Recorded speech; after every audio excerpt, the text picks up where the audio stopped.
Hello everyone,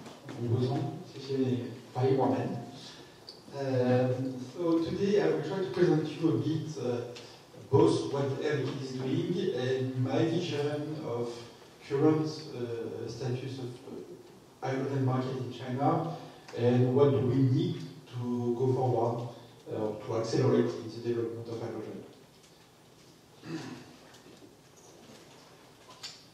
Okay, so missing a slide. So I will start directly by, okay, I missed a slide actually, so just one comment regarding Air Liquide. So we are an industrial gas company. It means that we are selling all types of gases, except energy-related gases normally. So we are not in the natural gas business. We are selling hydrogen, oxygen, carbon monoxide, etc. So it's small molecules that are essential in all the industries. And we have about 65,000 employees located in 80 countries. So we are very local in all of those countries. We are not exporting. We are always investing locally and transporting our gases locally as for hydrogen. So let's keep the commitment of carbon neutrality. It's important, but I will go through what we do exactly on this. A bit of our presence in China. So as you can see, we are well present in China. It's one important market for us. Should be the third market now, so will be a third market. Very strong in a few basins, especially in this area. We have a lot of plants actually in Zhangjiagang as well, for Shagang. We are so very strong around the Yangtze River Delta, very strong around the Jing-Jin-Ji area and the Shandong, along the Yangtze River, with about 6,000 employees, 15 or 16 now hydrogen-related plants in the country, 150 plants in total. Some of them are very small, some of them are quite large, and that's all I wanted to share. So this slide, I will not go through that in details. It's quite very difficult to read it. My only point is to share that this was the way we were presenting our businesses in the past.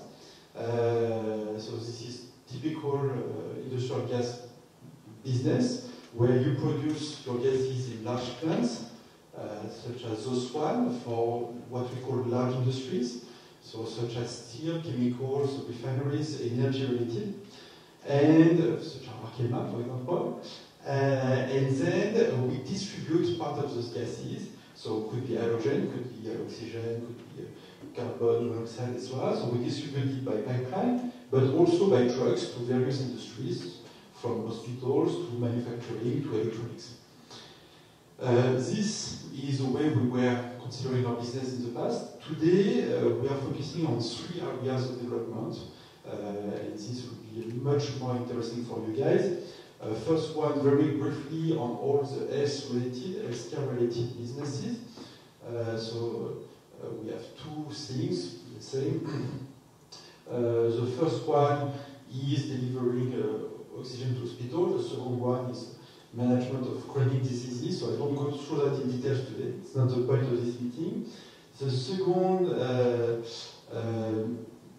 big topic for us is digitization. So 2 topics. First, we are delivering a lot to electronic industry, from semiconductors, photovoltaic, flat panels. So those industries need our gas to be able to develop their product. And of course, the digitization is also digitization of our plants, how to run it more smoothly, safely, and how to optimize it. And actually, the development of new energies is also pushing us to consider new things on the digital aspect, especially when we will have various energies that are coming to fill one plant. So it will be very interesting developments, knowing that not so much in China, but for example in Northern Europe or in US Gulf Coast, we have about each time 1,000 kilometer pipeline with quite a number of plants that are producing hydrogen from different feedstock, different way of producing, from electrolyzer to natural gas based. And when we look at the carbon footprint of your energy sourcing, when we look at the cost of it, how to optimize those models for various customers could be interesting. And the last one is the energy transition. So energy transition, we are doing three things, very simple. First, we are an heavy polluter. We are energy intensive. We emit a lot of CO2. So it's not pollution, but a lot of CO2. We are carbon intensive, let's say. So the first part is how do we decarbonize ourselves? And on this, we have various ideas, of course. First, we are sourcing a lot of renewable power. So in China, we are a large renewable power buyer. So we are not only talking about producing hydrogen from renewable, we are also buying a lot of renewable historically and power, of course. But so for this year, we should be at 1.3 or 1.4 terawatt hours of renewable sources. So we have a dedicated team and a trading license to only buy renewable power. We are also working on carbon capture, on changing our process. So all of these are part of what we do to decarbonize ourselves. The second thing is to help our customers to decarbonize themselves. So especially the hard-to-abate industries, from steel to chemicals to cement. We have a lot in Europe, not too much in China. So this is also a big topic. And the third topic is to develop new energies. So I see a good friend on biomethane. But so there is biomethane, there is also hydrogen, of course. So I will skip these are just examples. So to go into the hydrogen topic of which we care today, historically, Air Liquide, we have been working on three main aspects of it. First one was to work with government, and I think this is still key as of today, to explain to government, to advocacy, so through the Hydrogen Council and other government-related consortia across the world, so to explain what is the role of hydrogen and or to work on regulation and certification schemes. So this is still important and still very relevant in China, and we'll go through that later. Development of technologies, so we are lucky to have a very long experience on hydrogen, and we are developing technology across the full value chain, even sometimes of technologies that we don't plan to sell or to use. I give an example, we have an excellent fuel cell technology. We are not using it, we are licensing it to help some players like Plug Power or some companies. But no, we are not good at manufacturing, but we are very good at developing those technologies. And then, last things, of course, we are investing in the market to develop it because we need companies to actually invest at the end of the day. So this is quite a big slide, just to give a brief overview of what we have today on the hydrogen sector. So we have first 60 years of experience, so this is quite unique, and the hydrogen for us started with, of course, a refinery topic with hydrodesulfurization, but also with the spatial industry for the rocket launching, so we have also the liquid hydrogen experience since quite a long time. And now, so around the world, we have about, what I can say, we have about 1.2 million tons of hydrogen being produced, 50 large plants. What can I say also? So more interesting in China, it's probably why we are here today. We have about 400 tons per day, and this will double in the coming months because we have ongoing plants that should be FIP beginning of next year. We have delivered about 70 HRS now on the market, and we are transporting about 50 tons per day. So we have a huge experience with trailers this is quite unique on the industry today. And this is what I was mentioning about the fact that Air Liquide, we are across the value chain, so mainly focusing on production, conditioning, so what we call the midstream. This is our key focus areas, the conditioning and the distribution. On the final distribution, let's say on the hydrogen refueling station, we are not planning to invest by yourself. We are selling the technology. And then, of course, there is also the topic where we are helping our customer to develop their technology, so working hand in hand with our customer. And on the production, so I don't go through all of this. I don't think I have made much focus on the carbon capture, because I think it's, I should have done actually. But we have also a lot of CO2 related technologies, so from carbon capture, of course, we have large panel of technology, but also from carbon capture and usage, such as methanol, etc. This one, so development of hydrogen in China. I think it's really what I wanted to share today with all of you. Just to start with an understanding of why hydrogen is important for China. I think it's always good to remind that, and we had a good discussion yesterday with Christian about this. So I always like to take these 3 years to show why hydrogen is unavoidable for China. 2020, we have China commitment to reach carbon neutrality by 2060, so it's a very good commitment. And all of you that are working in China have seen this crazy 2021 or early 2021 with governments trying to do a lot of things, way too much things actually, way too fast. I mean, sometimes people forget that energy transition is transition, so you should not achieve your end goal by in only a couple of months. And we end up in Q3 of 2021 with power shortage and mismanagement of the power. So this is clearly not what we want to have. And Chinese official came back very quickly in 2022 with those 2 words that are for energy, but are also very relevant for food and for other industries, which are energy security and stability. So, what does that mean? Security and stability. So, security, very easy concept. China produce locally, or if they can't produce locally, they diversify imports.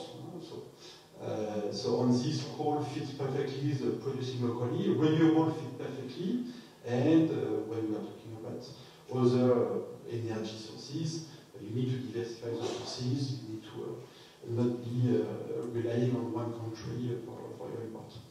So, but renewable problem is you don't fit the stability, and stability of prices, but also stability of the system. And on this, it's why, of course, I'm going over there to say that hydrogen will be key for the storage and for the stability of the system. So the role of hydrogen, I don't go through that. I mean, I know you are all experts in this field, but I just wanted to show why the 2 big roles of hydrogen, which are the first one, helping the management of renewable development by storing, by being able to transport the molecule over long distance, is key. And the second big role of hydrogen to decarbonize those complex industries is also key. So regarding the renewable, everyone knows that China is moving very fast on renewable. China is actually way ahead of their 2025 commitment to deploy renewable. And what we expect on our side is by 2030, China should have between 2.4 up to 3 terawatts of renewable capacity, which is crazy high in terms of number. The grid will never be able to follow. I mean, the grid developments need much more years when you need. So in China, it's going quite fast because the permitting of renewable is very fast. Less than 1 year, 1 year for the permitting, 1 year for the project. For grid development, you will need at least 7 years, and if we consider China being much faster than Europe, so 7 years. So there is a mismatch on this. So if you want to be able to capture this renewable and to use it on a nice way, you will need to find a solution. And this renewable will be, of course, located most of it far from the usage areas. So we are talking about Inner Mongolia, Xinjiang, etc. So we need also to find a way to transport it. The last consideration around around the usage, I just wanted to show the CO2 emission, what you need to decarbonize, and it's power, it's industry. So actually it's hard to abate industry, and for this, hydrogen is quite a good fit. So just to have a bit of what's happening now in China, so this was why hydrogen is important, now what China is doing now. So a few comments. First, so now hydrogen is very well understood by China and put at all the key regulation, all the key texts since 2022, early 2022. I think we have seen all the major policies and from the 14th Five-Year Plan declination, from the N+1 declination, everything now includes a section on hydrogen. So this is quite interesting. It's also quite pushed by local government, much more than central government. So what you see between the central government having a relatively modest ambition on the hydrogen development versus the provincial government is quite interesting. You see a big mismatch with provincial government being much more aggressive. So hydrogen is key as for the global system. So there is also a paper on hydrogen representing the key storage for the future. So this is also important to give direction for the future. We see a lot of investment coming up, especially on what we call the Power-to-X. So the Power-to-X is the idea to convert this renewable power to hydrogen and to hydrogen-related molecule. When I talk about hydrogen, sometimes people think that I'm only talking about hydrogen for the usage, but it could mean, in my mind, it means hydrogen, ammonia, methanol, all those E molecules, so that will be based on hydrogen. And so today we see a very strong development. So of course, compared to the full hydrogen production of China, it's still very modest. But when we see the current development, it's quite interesting because those projects that are making a lot of sense, especially the one, for example, for industry, for refineries. So, we are not going to crazy projects that what we could see in other markets actually. We see a big energy project thrown with huge numbers. So we will start by 15 gigawatts. Whatever project in Australia or something. Here, it's a very complete project, and for example, when we are talking about refinery, it means that you have also hydrogen production that will be able to compensate if you have an issue on the development of hydrogen. So it's projects that are making a lot of sense economically and in terms of industrial assets in terms of size. China is also quite blessed with so this huge renewable development, but also with a very cheap electrolyzer technology today. So there is still a lot of challenges, but being cheap at all those levels help a lot to decide for investment on hydrogen. I will not go through all of this in details. I think it's many things that are well known by everyone, but just in terms of what is going well, I always like to talk a bit about those regulations. So we have the pilot area development. I will go through the latest development figures in terms of cars or vehicles in those pilot areas. There is a few very key policies, such as so the new energy vehicle law. So this will push a lot on the heavy mobility. It will bring a lot of interest for hydrogen. Because this new energy vehicle law push OEM to have a certain percentage of their sales being new energy vehicles. So Sometimes the threshold for this is quite difficult to reach with battery, especially when we are talking about heavy-duty trucks, for example. And so here we could see a lot of interest in hydrogen. There is also all the renewable developments, related policies. So these are not necessarily national policy, but much more provincial. And it's, for example, what we discussed yesterday, to have a percentage of your production of renewable, a percentage as battery. You need to put, for example, 10% of your production, you need to have 10% of battery capacity to match this. So this will push a lot the battery, storage capacity. So this will push, of course, when we will talk about the very large development of renewable, it will bring a lot of interest in the hydrogen. So this is what I was mentioning about the targets of central government versus provincial government, so I don't go through that, because those numbers are well known now. In terms of development, so just wanted to show briefly the latest status on the trucks, so it's still not amazing. Well, we'll accelerate. So I will skip that. This is the status of the key provinces. So very briefly, we see that we have actually Shanghai and Beijing that are doing quite well on the pilot development. Unfortunately, much less well from Guangdong. I will not go through in detail, in concern of the time. So what is China missing and how do we move forward? A few comments. First, there is the need to have much more incentive on the system, and the first incentive will be to have nationally agreed certificate scheme for green or low carbon hydrogen, which is not yet the case. Today we have an industry, so hydrogen, China Hydrogen Alliance that have displayed something, but it's not yet recognized at China level. So this is important. We need to have much more incentive also when we compare China to US or to Europe. So China is still a bit not delivering much subsidies, and when those subsidies are supposed to be delivered, they are actually not yet delivered. So there is also a tightness in the market due to lack of cash. There is a lot to do on the RCS, on the regulation code and standards topic. So now China, since a few months, have agreed to display from the MEA and the ERC.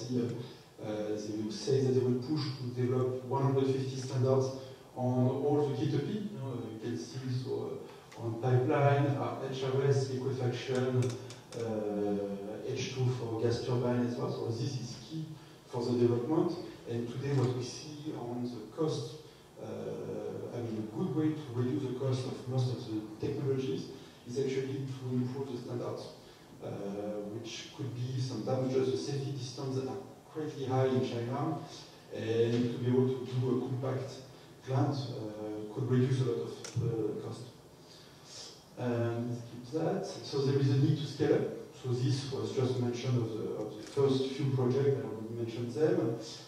Scaling up, it's exactly what we do with Air Liquide. So this is an example of how do you scale up, or how do we scale up our technology on electrolyzer from 1 megawatt 6 years ago to now announced investment, so under construction, is of 2 times 200 megawatts PEM electrolyzer in Europe, in France and Germany.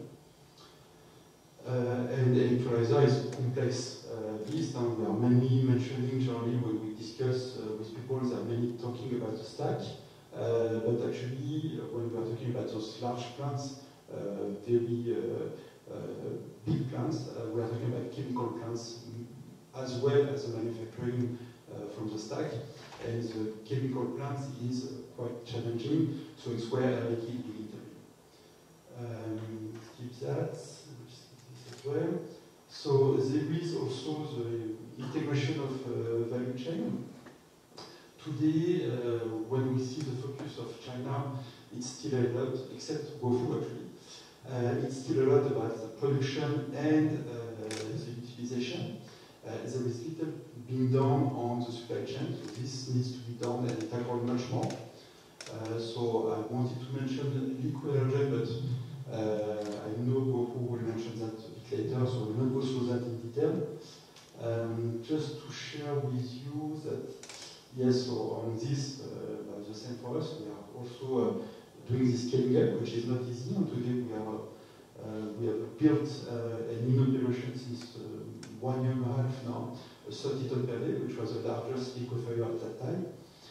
Now we are building 90 tons per day, and there is a very strong reduction on the next phase. So now we plan for the 100 tons per day, and so we will go from 10 kWh per kilo of hydrogen to 6 kWh, something like this. So it's really, we see a very steep reduction of the, I mean, a big improvement of the efficiency when we are going larger scale. And there is, of course, all the work to be done on the boil-off, and this is also a strong way to improve the cost of the hydrogen when you are talking about it. To manage all the boil-off, so today we have a lot of tasks ongoing on that. And final thing is, and this is key in China, to develop the usage. So we are working with a few partners today to develop the onboard usage of the liquid hydrogen. Skip this one, skip this. So this is a new application. So just wanted to mention the fact that there is a very important task today on the hydrogen. Go to that. Important task on the hydrogen is to also work on the differentiation of what we use hydrogen. Today, what has been developed were the easy case, gaseous hydrogen in 2 buses as we have taken this morning. We need to go further and go where it's quite difficult to develop it, but where hydrogen will be very different from battery and from the other usage that we could imagine from battery. So just to conclude, a few comments on what is needed for China to develop this hydrogen market. So there is a key need to scale up all the technology and the market if we want to achieve our ambition and to reduce the cost. And this, China is key on that. There is still a lot of regulations that are missing and that are impacting a lot the cost of the hydrogen value chain. Then certification, so I mentioned it, it's key. And yes, the final things that I want to mention is the way we develop hydrogen, we need to focus on developing key ecosystem. So it's good to have people gathered in the room today. And those ecosystems need to be developed around industry, mobility at once. And you cannot have a few trucks over there, one plant using hydrogen here and there. It needs to be concentrated if you want to scale up and reduce the cost. So here a brief introduction to China hydrogen development.